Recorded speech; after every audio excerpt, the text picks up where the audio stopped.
Character set of सी मतलब कि सी language में कौन कौन से कैरेक्टर हम लोग यूज़ करते हैं, उन सब की बातें यहाँ पे होगी। तो denotes alphabet, digit, special symbol, all we can use operator, keyword, expressions, constants, variables.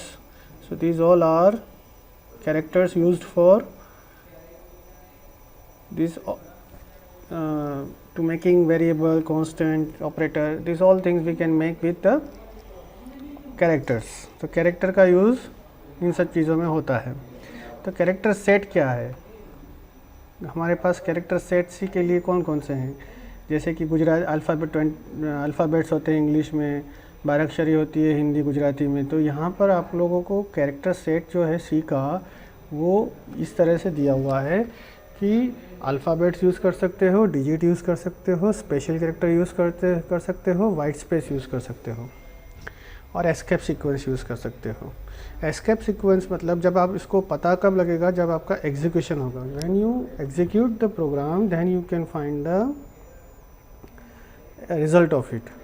और ये सब आपको टाइप करना है, यू कैन सी प्रोग्रामिंग करते वक्त। तो अल्फ़ाबेट कौन से हैं? ए टू जेड सी लैंग्वेज में आप यूज़ कर सकते हो। स्मॉल लेटर्स लोअर केस में ए टू जेड यूज़ कर सकते हो। Digit you can use from 0 to 1 and special characters list are given over here. So ये सारी जो लिस्ट है, जैसे कि आप परसेंटेज सिंबल, ऑपरेटर इसमें आ गया, ग्रेटर देन लेस देन आ गया, हैश सिंबल आ गया, ब्रैकेट आ गया, ब्रेसिस आ गया, पैरेंथेसिस आ गया।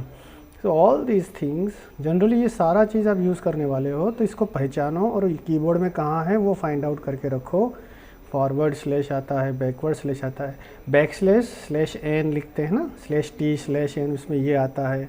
डिवीज़न में फॉरवर्ड स्लैश आता है, समझ में आया? तो ये डिवीज़न के लिए यूज़ होता है, ये स्लैश एन स्लैश टी के लिए यूज़ होता है। तो हर चीज़ को कीबोर्ड में कहाँ पर है वो देखो और फिर उसका यूज़ करो। अभी हमने स्लैश टी की बात की, स्लैश एन की बात की, तो स्लैश एन न्यू लाइन के लिए है, स्लैश टी टैब के लिए है, ब्लैंक स्पेस स्लैश बी के लिए है अगर एक स्पेस छोड़ना है तो। अदरवाइज़ उसको आप स्पेस करके भी छोड़ सकते हो, स्पेस बार से भी कर सकते हो। वर्टिकल टैब और ये प्रिंटिंग के वक्त काम आता है। फॉर्म फीड, अगर आपको बैक स्लैश प्रिंट करना है, सिंगल कोट प्रिंट करना है, डबल कोट प्रिंट करना है, तो आपको स्लैश के बाद में उसे लिखना होगा, एक्स्ट्रा एक स्लैश लगाना होगा। This is extra slash and you can print double quotes, you can print single quote, you can print single slash. मतलब ये डबल कोट्स ऐसे ही प्रिंट नहीं होगा। If you want to print, if you want it into the printf, then double quote print करना है तो slash लगा के करना होगा। इसी तरह से क्वेश्चन मार्क, नल, ये सब आगे आपको काम में आएगा तो ऐसे ऐसे पता चलेगा। एग्जीक्यूशन कैरेक्टर सेट क्या है? मतलब कि रन टाइम आपको पता लगेगा वो। If you are writing, example बताता हूँ, जैसे अभी बात किया मैंने स्लैश ए, तो आवाज़ आएगा, बीप साउंड। तो that beep sound will be obtained by writing slash A. Execution होता है उससे, कुछ वैसा का वैसा प्रिंट नहीं होता है। हियर ऑल्सो स्लैश एन, नया लाइन आता है, स्लैश एन प्रिंट नहीं होता है, मतलब उसका नाम रखा है एग्जीक्यूशन कैरेक्टर सेट। इसमें एस्केप सीक्वेंस भी उसका नाम है, you can say it escape sequence और एग्जीक्यूशन कैरेक्टर सेट। उसमें आगे बैक स्लैश लगाना ज़रूरी होता है और उसके साथ में एक कैरेक्टर अटैच होता है, जैसे कि ए होता है, बी होता है, एन होता है, तो उसका आस्की वैल्यू भी होता है। आस्की वैल्यू, हर कैरेक्टर का आस्की वैल्यू होता है। तो सिमिलरली एस्केप सीक्वेंस का भी आस्की वैल्यू होगा। मतलब बेल के लिए 007, और आप दोनों को यूज़ कर सकते हो, you can use both, slash A भी यूज़ कर सकते हो, 007 भी यूज़ कर सकते हो बेल बजाने के लिए। उसका आस्की वैल्यू 007 है। इसी तरह से स्लैश एन न्यू लाइन के लिए उसका आस्की वैल्यू ये है। तो this way we can use this characters. अब डेटा टाइप क्या है? डेटा टाइप मतलब जैसे कि हम लोग दाल को बाउल में लेना पड़ता है, रोटी को थाली में लेना पड़ता है। दोनों ही फूड है, भोजन है, लेकिन हर चीज़ का अलग टाइप है।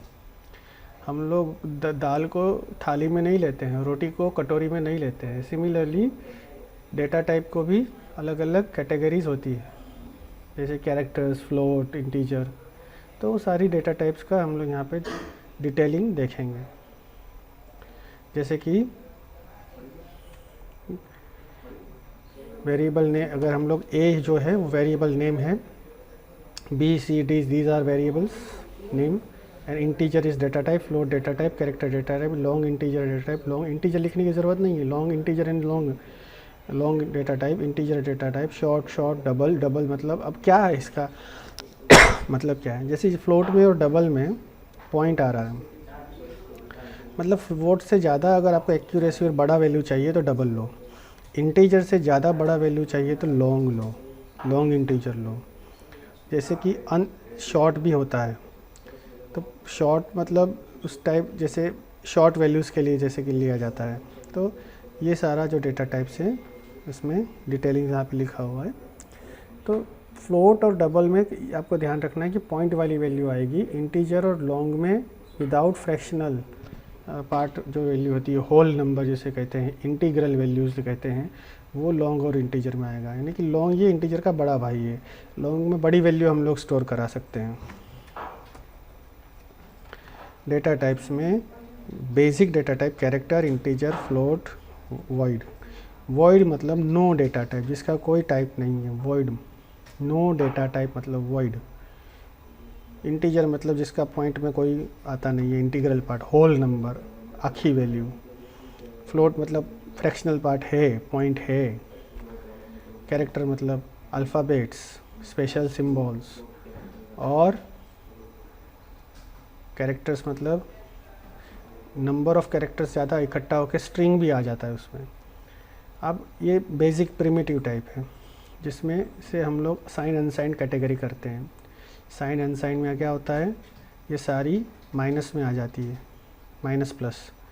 और ये अनसाइन मतलब माइनस प्लस का कोई प्रश्न नहीं है। जैसे कि रेलवे की टिकट कभी माइनस में नहीं हो सकती, सिनेमा घर की टिकट कभी माइनस में नहीं हो सकती, आपका रोल नंबर माइनस में नहीं हो सकता, वो प्लस भी नहीं कहलाता, वो अनसाइंड होता है।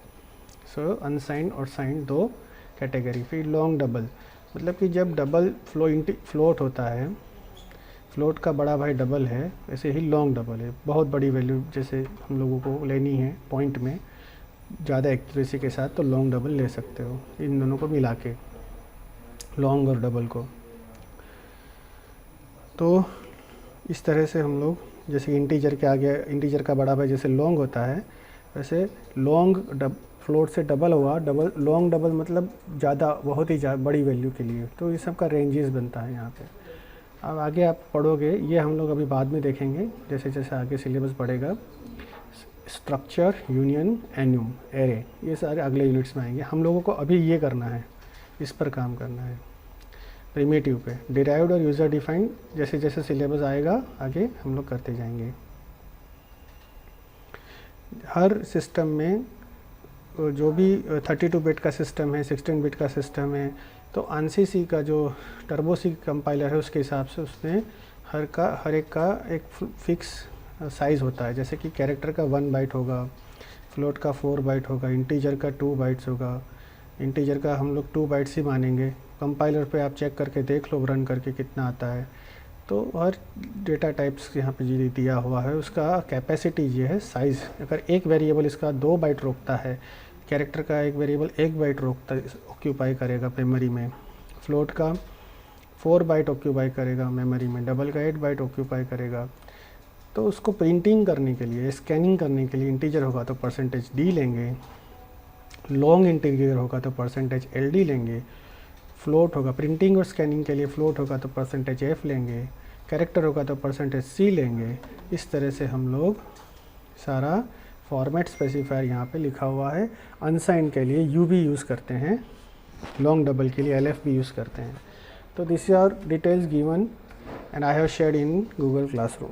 डेटा टाइप, वैल्यू रेंज, यहाँ पर हम लोगों ने बताया ना बड़ा छोटा, तो कितना बड़ा कितना छोटा। जैसे कैरेक्टर है तो कैरेक्टर में आप लोग -128 से 127 में जा सकते हैं, और अगर अनसाइंड हुआ तो 0 to 255, मतलब कि जब ये सारा पार्ट इसमें ऐड हो जाएगा, मतलब 0 to डबल हो जाएगा इसका, 0 to 255। तो अगर माइनस प्लस की बात करें तो ये -1 to 8 से 1 to 7 तक जाएगा, अनसाइन में 0 to 255 तक जाएगा। अनसाइन कैरेक्टर लिखा हुआ है यहाँ पे, साइन कैरेक्टर जो है यहाँ पे लिखा हुआ है। इंटीजर जैसे कि 2 बाइट्स हम लोग गिनते हैं तो कहीं कहीं कंपाइलर पे 4 बाइट भी दिखाता है। अब 32 बिट 64 बिट में डिफरेंस होता है। ANSYS जो बुक है वो 16 बिट के बेस पे चल रहा है, मतलब 2 बाइट मान के चलो, तो उसका रेंज यहाँ पे लिखा हुआ है, ये 4 बाइट के लिए लिखा हुआ है।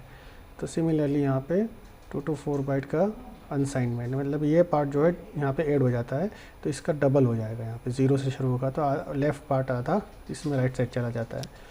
सिमिलरली इस हर एक की रेंज दिया हुआ है, आप इसको रिफ़र कर लीजिए। प्रोग्रामिंग वेरिएबल्स बनाने का जो रूल्स है, मतलब कि पहला लेटर क्या है, पहला तो हम लोग कीवर्ड्स यूज़ नहीं कर सकते, जो रिजर्व वर्ड्स हैं, कीवर्ड्स हैं, वो यूज़ हम लोग नहीं कर सकते, पहली बात। दूसरी बात कि फर्स्ट लेटर अल्फ़ाबेट होना चाहिए, फिर दूसरा कॉम्बिनेशन अल्फ़ाबेट डिजिट का चलेगा, अंडरस्कोर चलेगा, अपर केस लोअर केस चलेगा, लेकिन दोनों अलग अलग माना जाएगा। मतलब कि मैं अगर कैपिटल PRIYN के लिखता हूँ और सब कुछ स्मॉल PRIYN के लिखता हूँ तो दोनों अलग हैं, मतलब कैपिटल स्मॉल में डिफरेंस होता है। अब दोनों दो बहुत डिफरेंट, केस सेंसिटिव जिसको बोलते हैं। तो underscore you can use alphabets, digits, you can use compulsory first letter must be alphabet and no spaces allowed between characters, मतलब कि कैरेक्टर्स के बीच में स्पेस नहीं चलेगा। अंडरस्कोर रखो, स्पेस नहीं चलेगा। Variable name should not make use to C reserve, मैंने बताया ना, रिजर्व वर्ड आप लोग वेरिएबल में नहीं ले सकते। Variable name should not start with number, number भी स्टार्ट नहीं, स्टार्टिंग अल्फ़ाबेट होना चाहिए, नंबर नहीं होना चाहिए। कीवर्ड का, वेरिएबल का नाम कोई भी रिजर्व वर्ड नहीं होना चाहिए। जो कीवर्ड 32 कीवर्ड्स हैं वो नहीं होना चाहिए। स्पेसिस बीच में न रखकर अंडरस्कोर लिखो। केस सेंसिटिव होता है, मतलब कैपिटल स्मॉल में फ़र्क पड़ता है। ये सारी चीज़ें आपको ध्यान रखनी है वेरिएबल नाम बनाते वक्त।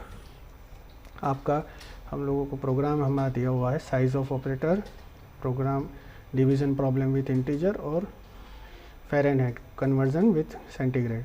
ये 3 प्रोग्राम आपको करना है।